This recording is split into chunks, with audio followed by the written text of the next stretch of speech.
ассалому алайкум бинандагони гиромӣ, нашри навбатии барномаи иттилоотии ахборо аз телевизиони Тоҷикистон манзури шумо менамоем. Дар студия бо шумо Марҷуна Шарипова. имрӯз дар доираи сафари корӣ ба вилояти Суғд асосгузори сулҳу ваҳдати миллӣ, пешвои миллат, президенти ҷумҳурии Тоҷикистон муҳтарам Эмомалӣ Раҳмон дар шаҳри Бустон коргоҳи масъулияти сохтмонии ҷамъияти дорои масъулияти маҳдуди Тоҷфилезро мавриди баҳрабардорӣ қарор дода. Сарвари давлат бо хати истеҳсолӣ ва имкониятҳои коргоҳи нафтасиз аз наздик шинос шуда, бо кормандони он суҳбат намуданд. коргоҳи истеҳсоли маҳсулоти сохтмонии ҷамъияти дорои масъулияти маҳдуди Тоҷфилез дар доираи дастуру ҳидоятҳои пешвои миллат аз ҷониби соҳибкори маҳаллӣ бунёд ёфта ба коркарди металл, истеҳсоли мех ва мехи печон машғул мебошад. ин корхона метавонад дар як моҳ то 600 тонна металлро коркард намуда, бештар аз 200 навъи мех ва мехҳои печон истеҳсол намояд. ин навъи маҳсулот аслан ба кишвари мо аз хориҷ ворид мегардид ва ифтитоҳи коргоҳи нав метавонад ки бо сифати баланди маҳсулоти худ дар бозорҳои мамлакат ҳамчун маҳсулоти воридот ивазкунанда ва ба содирот нигаронда шуда низ рақобат намояд. иншооти мазкур бо муосиртарин хати истеҳсолӣ аз ширкатҳои маъруфи ҷаҳонӣ таъмин буда, маҳсулоти босифатро бо назардошти талабот ва стандартҳои байналмилалӣ истеҳсол менамояд. ашёи хом барои истеҳсоли маҳсулот асосан аз корхонаҳои ватанӣ, Федератсияи Россия ва Ҷумҳурии Халқии Хитой дастрас гардида, маҳсулоти ниҳоии сохтмонӣ ба бозорҳои мамлакат пешниҳод карда мешавад. зимни шиносоии сарвари давлат ба сифати маҳсулоти коргоҳи нав баҳои баланд дода, барои фаъолияти мунтазаму пурсамар ва тавлиди маҳсулоти рақобатпазир ба масъулини он дастуру ҳидоятҳои муфид доданд. имрӯз асосгузори сулҳу ваҳдати миллӣ, пешвои миллат, президенти ҷумҳурии Тоҷикистон муҳтарам Эмомалӣ Раҳмон дар шаҳри Бустони вилояти Суғд корхонаи ҷамъияти дорои масъулияташ маҳдуди Дурахшон Бустонро мавриди баҳрабардорӣ қарор дода, бо имкониятҳои он аз наздик шинос шуданд. тавре маълум гашт, корхонаи мазкур ба коркард ва истеҳсоли маҳсулоти коғазӣ машғул буда, коғаз барои ташноб, дастпокунакҳои коғазӣ ва дигар навъи маҳсулоте ки аз коғаз омода мегардад, истеҳсолу пешниҳод мекунад. дар як моҳ корхонаи нафтасиз имконият дорад ки то 50 тонна ашёи хомро коркард намуда, аз он маҳсулоти ниҳоӣ омода намояд. ба иттилои масъулин, корхонаи Дурахшон Бустон пурра дар асоси ашёи хоми ватанӣ фаъолият намуда, аз минтақаҳои гуногуни ҷумҳурии Тоҷикистон ашёи хом ба коргоҳ ворид карда мешавад. ҷамъияти дорои масъулияти маҳдуди Дурахшон Бустон аз ҷониби як гурӯҳ соҳибкорони маҳаллӣ дар доираи дастгириҳои бевоситаи ҳукумати ҷумҳурии Тоҷикистон бунёд ёфта, бешубҳа заминааст барои расидан ба ҳадафи саноатикунонии мамлакат. корхонаи нав бо хати муосири истеҳсолӣ ки сифати маҳсулотро ҳамаҷониба таъмин менамояд ва аз рӯи стандартҳои байналмилалӣ фаъолият мекунад, муҷаҳҳаз буда, пас аз бозомӯзӣ дар ин ҷо 50 нафар аз сокини маҳаллӣ соҳиби ҷои кори доимӣ ва бештар аз 1000 сомонӣ маош гаштанд. корхонаи нав дар масоҳати наздик ба 1 гектар замин бунёд ёфта, ҳамчунин дорои дигар иншооти ёрирасон барои интиқолу кашондани маҳсулот мебошад. зимни шиносоӣ бо фаъолияти корхона роҳбари давлат ба технологияи насбгардида ва хатҳои истеҳсоли он баҳои баланд дода, масъулинро вазифадор намуданд ки ба сифати маҳсулот диққати аввалин дариҷа дода, мутобиқ ба стандартҳои ҷории истеҳсолотро ба роҳ монанд.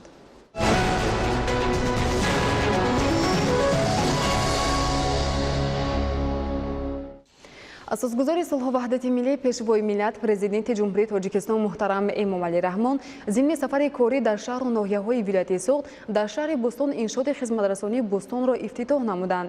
бунёди иншооти хизматрасонӣ дар заминаи дастгириҳои ҳукумати мамлакат сурат гирифта, дар доираи амалишавии ҳадафҳо ҷиҳати ба шуғли доимӣ фаро гирифтани аҳолӣ 25 нафар бо ҷои кор таъмин шуданд. баъди ифтитоҳи бинои маркази хизматрасонӣ дар ҳамин ҷо дастархони идона оруста шуда, аз ҷониби пешвои миллат муҳтарам Эмомалӣ Раҳмон ба 100 нафар ятими кул тӯҳфаҳои идона тақдим карда шуд. ин тадбири муҳим ки дар арафаи таҷлили ҷашни 28-уми солгарди истиқлолияти давлатии ҷумҳурии Тоҷикистон сурат гирифт, боиси хушҳолии наврасони бо амри тақдир ятиммондаро афзун намуд.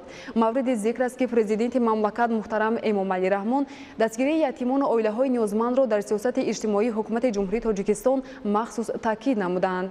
аз аввали солҳои соҳибистиқлолии ватан дастгирии маъюбони ятимон, бепарасторон ва ниёзмандон дар мадди назари сарвари давлат муҳтарам Эмомалӣ Раҳмон қарор дорад ва дар ҳама иду айём ва ҷашнҳои миллӣ ин амали саховатмандонаву инсондӯстона ба хотири шодию иншооти кӯдакону барҷомондагон ва ниёзмандон амалӣ мегардад.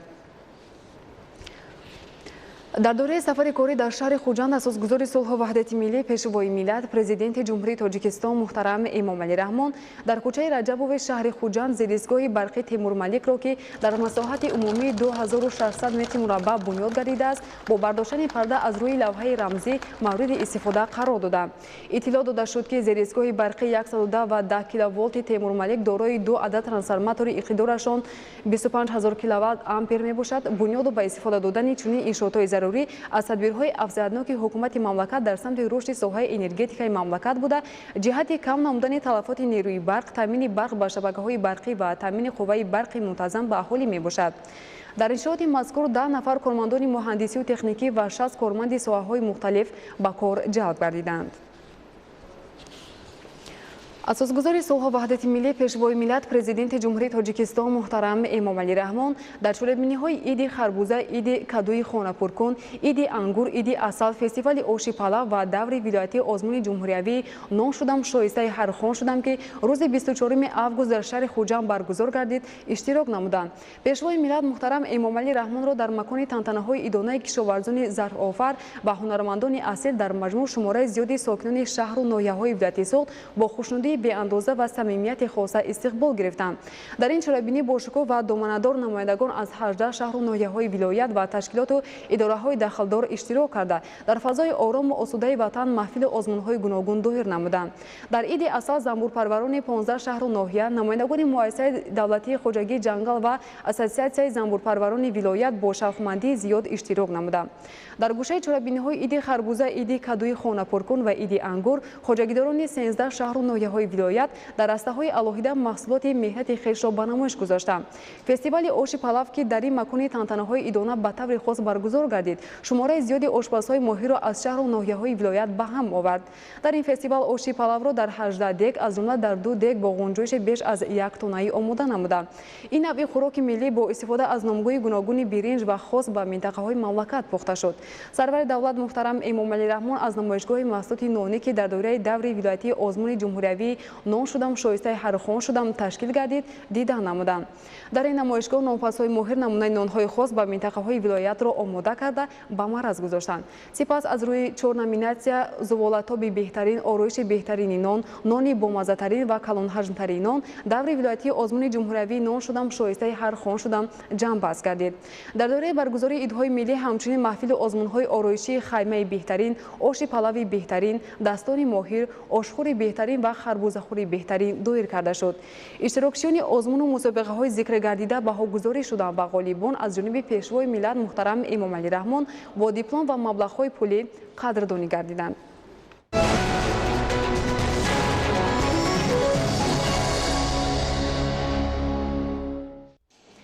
امروز همچنین در شهر خوجند اساسگذار صلح و وحدت ملی پیشوای ملت پرزیدنت جمهوری تاجیکستان محترم امامعلی رحمان در دوره سفر کاری به شهر و ناحیه‌های ولایت سوخت با فعالیت مهمانخانه زمانوی سوغدیان آغاز رسمی بخشیده با شرایط معاصر خدمت‌رسانی در آن از نزدیک شناس گردیدند.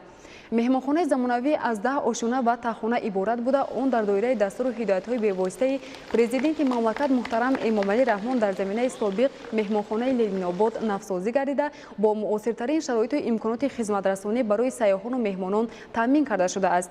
در آشیانه یکم مهمانخانه سوغدیان نخست به سرور دولت لایحه انشاءات اساسی تاریخی و سیاحی ساخته شونده به استقبال 30 سالگی استقلالیت دولتی جمهوری تاجیکستان در شهر و ناحیه‌های ولایت سوغد معرفی کرده شد. مهمانخانه زمانوی سوغدیان در شهر خوجند دارای 172 حجره از جمله 20 حجره لیوکس بوده. امکان در یک وقت خدمت رساندن به زیاده از 300 نفر را دارا می باشد. حجره‌های این انشاءات خدمت‌رسانی به اصول زمانوی آرا و تجهیزانیده شده. قسمی از آنها با استفاده از نقش و نگاری ملی با مقصد معرفی هرچی بیشتر صنعت و هنر والای تاجیکان برای مهمانان و سیاحان خارجی آماده گردیدند. مهمانخانه همچنین دارای تالار مجلس برای 60 نفر، تالار ورزشی، مجمع فراغتی از جمله حفظ شناوری، حمام ترکی، با خانه‌های خوش و نم، نقطه گیاهدرمانی، طربخانه، کاشانه حسن و دیگر انشاءات یاری رسان برای سیاحان و میزبان میباشد. پیشوای ملت محترم امامعلی رحمان در روزهای برگزاری اجلاس 16 شورای عالی جمهوری تاجیکستان که در تاریخ دولتداری تاجیکان رویداد مهم و سرنوشت‌ساز محسوب می‌یابد، محض در همین مهمانخانه به طور شبانه‌روزی اقامت نموده است. در اجلاس 16 شورای عالی امامعلی رحمان با جانبداری کل وکیلان رئیس شورای عالی جمهوری تاجیکستان انتخاب گردیدند. از شهر خوجند محترم امامعلی رحمان همچون راهبر نوی دولت صاحب استقلال به پایتخت کشور رفتند. بینندگان گرامی، نشر نوبتی برنامه اطلاعاتی اخبار خاتمه می‌یابد. خیر تا نشریه بعدی.